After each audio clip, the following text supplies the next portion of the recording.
చాలా రోజుల తర్వాత చాలా మందికి కొత్త రేషన్ కార్డులు అనేది అప్రూవల్ కావడం అయితే జరిగింది. ఈ రేషన్ కార్డు అప్రూవల్ అయిన తర్వాత నెక్స్ట్ ప్రాసెస్ ఏంటి? ఈ సెప్టెంబర్లో సన్నబియ్యం రావాలి అనంటే ఈకేవైసీ చేయించాలా? ఒకవేళ ఈకేవైసీ ఎవరికి చేయించాలి, ఎక్కడ చేయించాలి? అదేవిధంగా కొంతమందికి రేషన్ కార్డ్స్ అనేది రిజెక్ట్ కావడం అయితే జరిగింది. వాళ్ళ రేషన్ కార్డు ఎందుకు రిజెక్ట్ అయింది? ఇలాంటి విషయాల గురించి ఈ వీడియోలో తెలుసుకుందాము.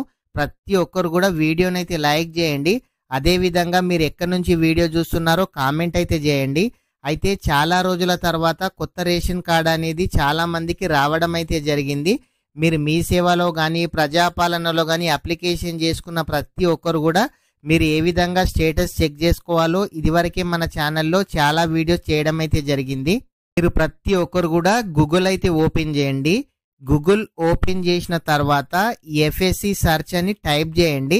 టైప్ చేస్తే మీకు ఫస్ట్ ఒక లింక్ అయితే రావడం అయితే జరుగుతుంది. ఆ వెబ్సైట్ అయితే ఓపెన్ చేయండి. ఓపెన్ చేసిన తర్వాత మీ డిస్ట్రిక్ట్ని అయితే సెలెక్ట్ చేయండి. మీ డిస్ట్రిక్ట్ను సెలెక్ట్ చేసిన తర్వాత మీ దగ్గర అప్లికేషన్ నెంబర్ ఉంటే అప్లికేషన్ నెంబర్ టైప్ చేయండి. లేదంటే మీ సేవలో అప్లికేషన్ చేసిన నెంబర్ ఉంటే ఆ నెంబర్ను టైప్ చేసి సెర్చ్ పైన క్లిక్ చేసిన మీకు ఎవరికైతే రేషన్ కార్డ్ అప్రూవల్ అయ్యిందో అట్లాంటి ప్రతి ఒక్కరు కూడా ఈకేవైసీ చేయించాలా చేయించద్దా అనంటే ఇదివరకే చాలా మంది రేషన్ కార్డు కోసం ఈకేవైసీ ప్రతి విలేజ్లో మీ రేషన్ డీలర్ ఉంటారు కదా, వాళ్ళైతే ఇదివరకే ఈకేవైసీ అనేది చేయించడం అయితే జరిగింది. చాలా మంది కొత్త రేషన్ కార్డు కోసం అంటే ఇదివరకు మీరు వేరే రేషన్ కార్డులో ఉన్నారు, ఆ రేషన్ కార్డులో నుంచి పెళ్ళైన వాళ్ళు కానీ లేదంటే ఫ్యామిలీ పెద్దగా ఉన్న వాళ్ళు వాళ్ళ పేర్లు తొలగించుకొని కొత్త రేషన్ కార్డు కోసం అప్లికేషన్ అయితే చేసుకున్నారు. వాళ్ళకి కూడా అప్రూవల్ రావడం అయితే జరిగింది. అయితే ఇదివరకు ఈకేవైసీ చేసుకున్న వాళ్ళు మళ్ళీ ఈకేవైసీ చేసుకోవాల్సిన అవసరం అయితే లేదు. ఎందుకనంటే ఈ రేషన్ కార్డ్ అనేది మీ ఆధార్ కార్డ్ నంబర్తోని ఉంటుంది, మీ డేటా మొత్తం ఉంటుంది. కాబట్టి ఇదివరకే మీరు వేరే రేషన్ కార్డులో ఉన్న వాళ్ళే పేరు తొలగించుకొని మళ్ళీ కొత్త రేషన్ కార్డ్ అప్లికేషన్ చేసుకున్నారు కాబట్టి మీరు ఈకేవైసీ చేసుకోవాల్సిన అవసరం అయితే లేదు.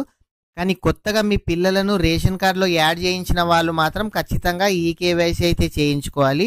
అసలు ఈకేవైసీకి సంబంధించి మీకు ఎటువంటి డౌట్ ఉన్నా మీ రేషన్ డీలర్ని అడగండి.